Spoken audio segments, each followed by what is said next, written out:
All eyes are on Ukraine as a bloody new chapter of war appears to be unfolding right before our very eyes. Now civilians are directly in Russia's crosshairs. Now, for quite some time, I've been very critical of Ukraine's government and rampant corruption in the country and by government officials. Now the military and President Zelensky and ordinary Ukrainians, they are fighting valiantly against an all-out invasion from its hostile neighbor to the north. Sadly, innocent men, women, children, they're dying at the hands of a tiny tyrant named Vladimir Putin. Look at this 6-year-old little girl was mortally wounded during Putin's indiscriminate shelling in southern Ukraine.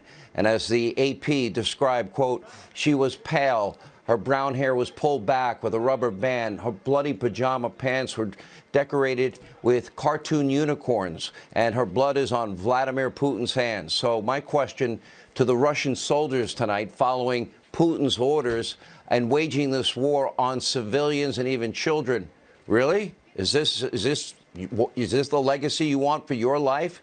Is this worth it? Do you have the courage to stand up against this naked aggression against innocent men, women, and children? Now, this is a viewer warning. This is a very hard tape to watch, but it's important to medical personnel, as you can see in that video, as they resuscitate or try to resuscitate this girl and revive this girl. They're crying. Vladimir Putin killed that 6-year-old girl. Vladimir Putin started this war. Vladimir Putin is a murdering thug who is willing to kill even children to satisfy his maniacal territorial ambitions. You may notice here below our U.S. flag is a Ukrainian flag pin for people like that little girl standing in solidarity with the innocent people of Ukraine, a sovereign country needlessly attacked by a hostile dictator. Now, the world needs, I would say, a new rule. Bill Maher likes to do new rules. I want this new rule. If you are a murdering tyrant who invades a sovereign country and you kill innocent men, women, and children, you forfeit your right to lead any country. Now, the Russian military will hear about shows like this. They need to stop taking orders from this murderer. They need to take him out. The world needs to agree that Putin should no longer be running Russia.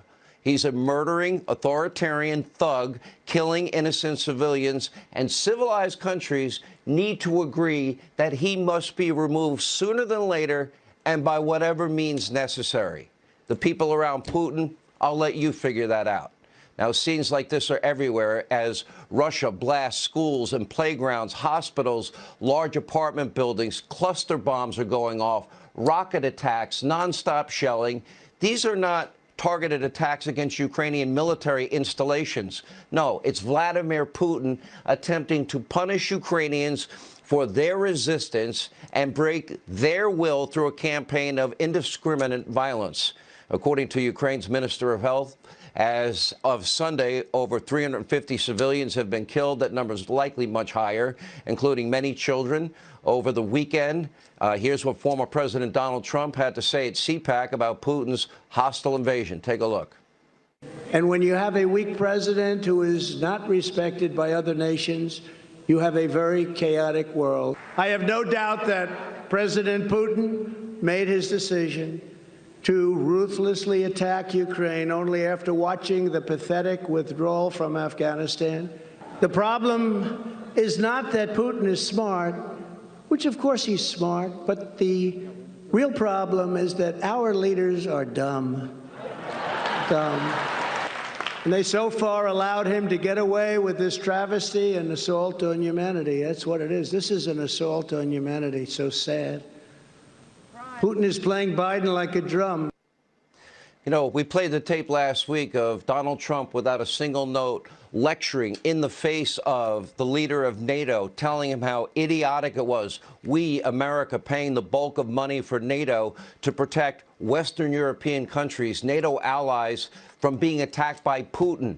And yet they're making billion-dollar deals and are becoming more and more reliant on Vladimir Putin and Russia for their energy needs, and how stupid that whole policy is. Now, I would play what the current president, Joe Biden, said, but guess what? He was nowhere to be found this weekend. While Putin was putting nuclear weapons in play in this conflict, Joey was taking time off in Delaware doing what? I don't know. Now, of course, President Trump is right. The Western world is being stupid. We need to understand this thug for who he is. We need to understand that the only thing that works is strength. In fact, according to a Harvard-Harris poll, nearly two-thirds of Americans believe this attack would not have happened under Donald Trump. Why do you think that is? Because, well, Putin probably feared Donald Trump. Putin knew that Trump, if he said it, he meant it, he'd do it. Weakness invites chaos. It invites carnage. And by the way, Donald Trump didn't need, after 4 years of his presidency, he made America energy independent. He made America a net exporter of energy. That is a big factor in all of this. And without a doubt, Biden's disastrous withdrawal from Afghanistan, he abandoned our fellow citizens. You don't think that helped embolden every two-bit dictator around the world? I said at the time it would. Unfortunately, I was right. I wish I was wrong. Take a look. Americans held hostage, abandoned behind enemy lines. Day 198. Day 198. Wednesday, it'll be 200 days. Joe Biden's turned the page. He never mentions them. The media mob never mentions Americans left behind, green card holders that are legally allowed in this country left behind, our Afghan allies abandoned, stabbed in the back. We promised we'd never do this to them. Abandoned all by Joe Biden. If Joe were an honest, decent leader, he would address this in tomorrow's State of the Union address. Well, we could talk about all the things that he should address that he won't address. He would announce a new wave of sanctions against Putin's oil and gas industry and vow to expand American energy production in order to meet the energy needs of not only our country, but the energy needs of our allies in Europe, our NATO allies. Joe's economic energy policies, they've now hurt every American family with a 40-year high in inflation. We pay more for every item we buy, more to fill our tanks, more to heat and cool our homes. Why? Because everything costs more to get it to the store. It costs more for a gallon of gasoline. I'm almost paying twice what we used to pay. He gave up America's energy independence. He compromised our national security. He compromised the world's security. Who would think, you know, after inheriting energy independence, that Joe Biden literally imports 232 million barrels of oil from Russia and a billion barrels of oil from Iran for the first time since 1991, or 600 million barrels of oil from OPEC. Joe Biden's beholden to the radical New Green Deal socialists. He won't admit that he's wrong. He won't reverse course. And he won't, again, become a net exporter of energy like the economy he inherited. Italy is even now considering reviving the country's coal plants to break their energy dependence on Russia. So at a bare minimum, Joe should block the U.S. from importing all Russian oil. And by the way, every decent country in the world should put that main sanction on Vladimir Putin and Russia. That's the sanction that will mean the most to Putin. And that's the one sanction they have not put in place.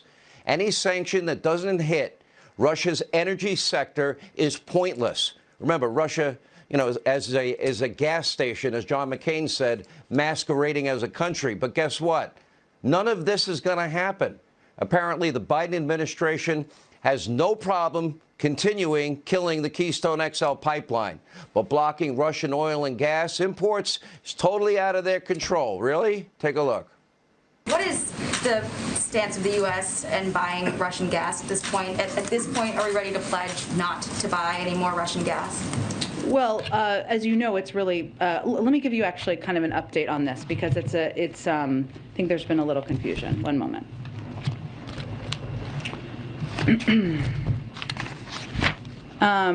So as it relates to Russian gas, U.S. government doesn't dictate where the U.S. market sells our own oil and gas products, nor where it acquires crude or refined products for domestic consumption.